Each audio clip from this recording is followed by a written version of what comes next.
Salama daholo io androany isika dia ndao ho resahana ny mahakasika ny fanapahan-kevitry ny Andriamatoa Marc Tatandraza izay fantatsika tsara fa sady apôstôly ny olona izay tena mahery fo amin'ny resaka politika amin'izao fotoana izao ary indrindra fa tena mafana dia mafana tokoa ny ainy amin'izao fiadivana kere izay pahazo aniny faritra atsimon'ny Nosy indrindra fa ny any Bekily Androiany izay tena imatmatesany mihitsy amin'izao fotoana izao ny fomba rehetra mba ahafahana miady amin'izay kere izay ka noho izany dia nandroso vahaolana ny tenany amin'ny ilay hoe fananganana ny fotodrafitrasa mba hampiroboroboana ny fambolena any atsimo any indrindra fa anireo fambolena legioma sy ny maro hafa ka izay nanaovana antsoavo tamin'ny Piraitanin-drazana indrindra ireo malalatanana mba hanampy azy amin'izay fampiroboroboana an'izay sehatra izay mba hanolotra an'izay voatsirampin'ny tanany ka izay no fakafakaina amintsika tao anatin'ity video ity ka manasantsika rehetra anaraka an'ity video ity hatramin'ny farany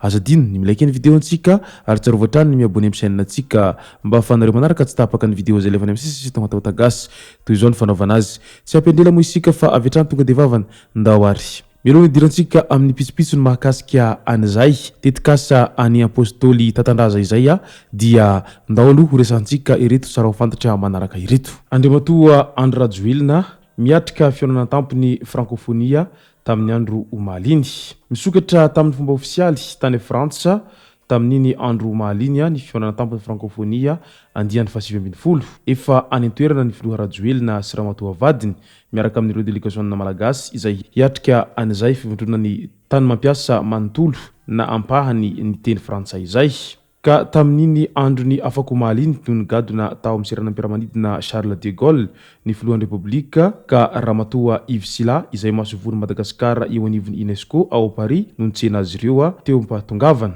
no tanterahana tamin'iny andro omaliny kosa ny fifanambe izay haharitra 2 andro mandray anjara feno amin'ity hetsika ity Madagasikara amin'ny mahampikambana azy ao anatin'ny vondrony OIF ny filohan'ny Repoblika Frantsay Emmanuel Macron sy ny sekretera général ny OIF Louise Mushikiabo no hitarika ny fivirina tamin'iny andro ny omaliny dia natao tao amin'ny cité internationale de la langue française tao Villiers-Cotterêts ny fanokafana tamin'ny fomba ofisialy ny fivirina ary nandraisan'ny filoha frantsay sy ny filoham-pirenena tunisiana ary sekretera général ny OIF tenenana ny amin'ity androandroany ity kosa dia ao amin'ny Grand Palais ny fionana araka izany dia manana anjara toerana eo anivon'ity vondrona ity Madagasikara amin'ny mahafirenena mampiasa teny frantsay azy fantatra fa mahatratra 920 isanjato na 7,4 sy 7 tapitrisa ny isan'ny malagasy izay mampiasa ny teny frantsay ary miisa 820 ireo firenena sy gouvernemanta eo anivon'ny OIF izay ahitana mpikambana feno miisa 420 ary anisan'izany i Madagasikara eo amin'ny resaky ny toetry ny andro indray dia amin'ity taompahavaratra 420 sy 4 ity nambarany sampanana mpamantatra ny toetra ny andro fa vinavinaina ho mafy ny vanim-potoana ny rivotra amin'ity taona ity mety fanakaiky na ho mafy kokoa noho ny tokony ho izy ary mety hanodidina ny 2 hatramin'ny 5 ireo rivodoza izay ifanesy ka mety hisy fiantraikany ho an'ny Madagasikara izany ahina mafy nisy ny rivodoza mety hiditra an-tanety avy any avaratra antsinanana afovoany antsinanana sy atsimo antsinanana nosy marihina nefa fa mety hisy koa ny rivodoza avy any amin'ny ilany andrefana manamorona ny lakandran'ny Mozambika ho any avaratra ho betsaka noho ny tokony ho izy ny tahandrotsakorana amin'ny faritra Diana, Sava, Ambatsoa, Analanjorofo, ilany antsinanan'ny faritra Sofia, ny tendrona avaratry ny faritry Alaotra Mangoro sy Atsinanana. Hifanaraka na hihena raha ampitahina amin'ny tokony ho izy ny rotsakorana amin'ny faritry Menabe, Atsimo Andrefana, Anosy, Androy, ny tendrona Atsimo Andrefany Horombe, ny tapany atsimon'ny faritra Atsimo Atsinanana. Mahakasika ny maripana indray dia hafana noho ny tokony ho izy zany saika manerana ny nosy ka dia efa miomana sahady manomboka izao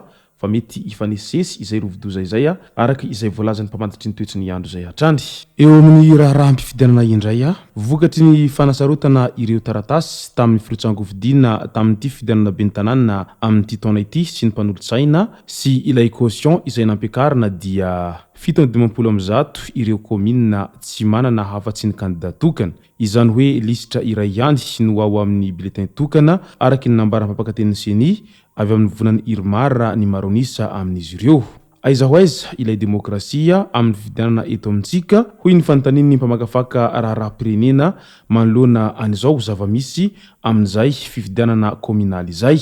satria mantsy tsy manantsafidy ireo vahoaka raha vantany vao kandida iray no ao amin'ny tanàna izay misy izy ireo fa tsy maintsy ilay kandida anankiray izany no lany havetrany fa tsy misy intsony izany hoe fifidianana izany, satria mantsy maro ireo izay nieritreritra ny hirotsako fidiana tamin'ity taona ity fa noho ny tsy fisiny vola izay atao caution izay dia voatery nitsahatra tsy nirotsako fidiana. Teo ihany koa ny tsy fahafenona aniray taratasy izay ilaina tamin'izany firotsango fidiana izany indrindra fa ilay 211 bis izay manambara ny fandoavan-ketra dia maro ny kandida izay nieritreritra hirotsaka no tsy nafeno an'izany fepetra izany, ka izay ny antony nahatonga azy ireo nanapa-kevitra ny tsy hirotsaka tamin'ity fifidianana kominaly ity. Ao anatin'izay firotsango fidiana izay hatrany moa dia nanaitran'ny maro ny zava-misy any Toliarany tamin'ity herinandro ity, ny eo amin'ny Andriamatoa Mark Tatandraza izay kandida ho ben'ny tanàna ao Bekily Androyao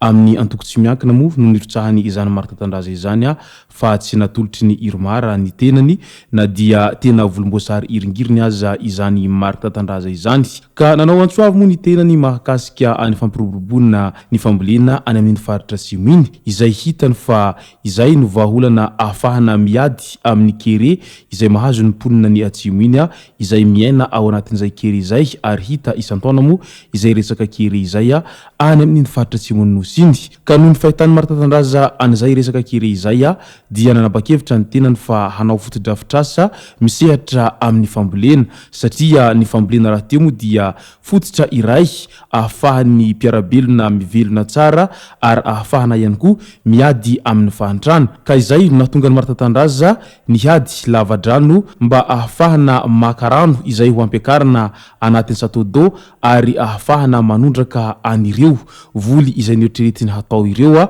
fa ny eo am-pelantanana moa ho izy hatrany dia tsy misy ka izay no nahatonga azy nanao antsoavo amin'ireo izay malala-tanana indrindra fa amin'ny fitotram-panjakana mba hamatsy vola azy ireo amin'izay fividianana fitaovana ilaina amin'ny resaka fambolena ao Bekily Androy izay. Tsy vitan'izay fa niezaka nitety anirontsena irony ny Mark Tatandraza izay nitondra an'ireo izay tahaka ny fakana rakitra any am-piangonana ireny ka nanao fangatahana amin'olona rehetra hitany teny an-tsena sy teny an-dalana ny tenany mba hanampiana an'izay resaka fambolena izay. Manoloana izay moa dia maro ireo izay malala-tanana nanome vola azy mba ho fanampiana amin'izay resaka fambolena izay ary niezaka nanome izay voatsirambin'ny tanany moa ireo olona teny an-tsena izay. Tsy vitan'izay ihany koa fa nanao fanambarana ny tenany amin'ny mahakasika ny fandafosana an'ilay tomobila izay mbola tsy lafo mandraky teny Androany ka noezahana hamidy mora ho izy ilay fiara mba ahafahana manampy betsaka amin'izay fampiroboroboana sehatry ny fambolena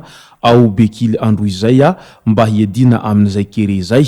Midika izany fa tena mavitrika dia mavitrika Tatandraza amin'ny fiadina kere any amin'ny faritra Atsimo zao ary ny azy dia tsy ilay fizarana varitsinjo na ihany koa tosika fameno noho matimatesany fa ny misehatra amin'ny resaka fambolena izay no hitany fa vahaolana ary izay no azony tsapain-tanana hiadivana amin'izay kere sy hiadivana amin'izay fahantrano lalina mahazo ny voaka any Atsimo ny Nosy izay, ka na dia maro aza ireo izay mitsikera azy amin'izay zavatra ataon'izay fa rehefa fakafakaina lalina izay tena tiany Mark Tatandraza atao izay dia azo lazaina fa zavatra tsara izay mandray andraikitra amin'ny firenena sy ny mpiarabelona izay ary maromaroa tahaka ny Mark Tatandraza amin'izay faresana andraikitra lehibe eo anivon'ny fiarahamonina mba ho fanampina ny mpiarabelona izay. Izay sy zay moa no masaka azona roso tao anatin'ity video ity tomboko lasy tomboko vavy misoratsika rehetra naraka an'ity video ity hatramin'ny farany azadiny ny milike ny videontsika ary tsarova hatrany miabone amin'ny chaîne antsika mba ahafanareo manaraka tsy tahapaka ny video zay lefa any am'sesy tamatagagasy tomboko lasy tomboko vavy mankasitraka dia miratro soa.